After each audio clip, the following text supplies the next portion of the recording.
Last month, the Senate Intelligence Committee hit the 2-year mark in its own investigation into Russian election interference. Only a few small conclusions have been made public, but in a rare interview, Senate Intelligence Committee Chairman Republican Richard Burr of North Carolina gave our Olivia Gazis a look into the investigation's progress.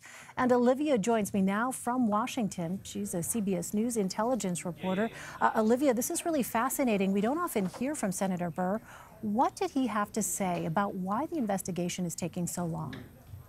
It's true, Elaine. He doesn't speak out often, but I sat down with him for over an hour late last week. And let me just say that what becomes immediately clear is that it's absolutely not his preference to have this investigation be stretching into its second year. He said if it were up to him, he'd be done tomorrow. But of course, he doesn't really have that option because what he also said, and I think that this is something that the Democratic Vice Chairman, Mark Warner, would agree with too, is that the committee is piecing together a story that is really far bigger than what happened in the 2016 election. Burr said that some of the counterintelligence concerns that his team had unearthed there were going to keep the committee occupied for decades, that Russia and maybe other actors did something that was far more coordinated and far more organized than we know at the moment. And there were times in our conversation where, at least in my judgment, he seemed honestly floored by how expansive and interconnected this web of players had become. He said the investigation spanned continents beyond Russia, and that his investigators have interviewed more than 200 people, reviewed more than 300,000 documents. And although he said that the committee is at a stage now where no new questions were being raised, he still would not rule out that a new person of interest could pop up and prolong the investigation even further. So while he expects and he hopes to finish as soon as possible, he was definitely reluctant to offer a definitive timeline. Well, did Senator Burr say if there'll be a judgment on collusion by the committee? So this is an interesting question because, of course, it's hard to know how the committee is going to present its findings if it hasn't arrived at them yet. And I think both he and Warner are grappling with what it's best to do.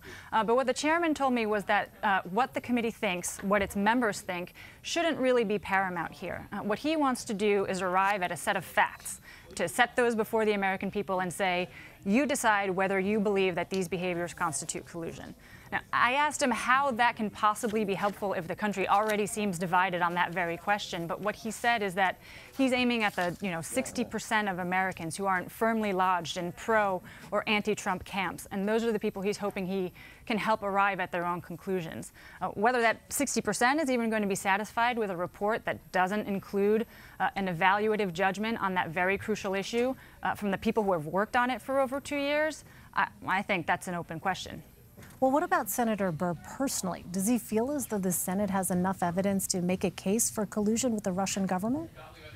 This is exactly why we seem to be at something of a fascinating juncture, because what Senator Burr told me is that today, if we write a report today based on the facts that we have, then we don't have anything that would suggest there was collusion by the Trump campaign and Russia. And this was a more forceful version of what he had said in September when he said that the committee had uncovered no hard evidence of collusion. But of course, if you'll recall, last month, Vice Chairman Warner said that absolutely the revelation that Paul Manafort was sharing polling data with a former business associate known to have ties to Russia was absolutely an indication of collusion. It was the closest thing to collusion that we've seen publicly. He tweeted about it. My question is, what did the president know about Mr. Manafort's collusion with Russian intelligence, and when did he know it?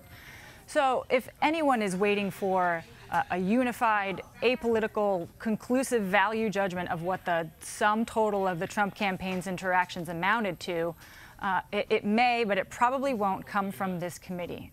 We may get the most extensive, detailed, footnoted chronology of what happened, but in terms of drawing our own conclusions, that's what will have to happen.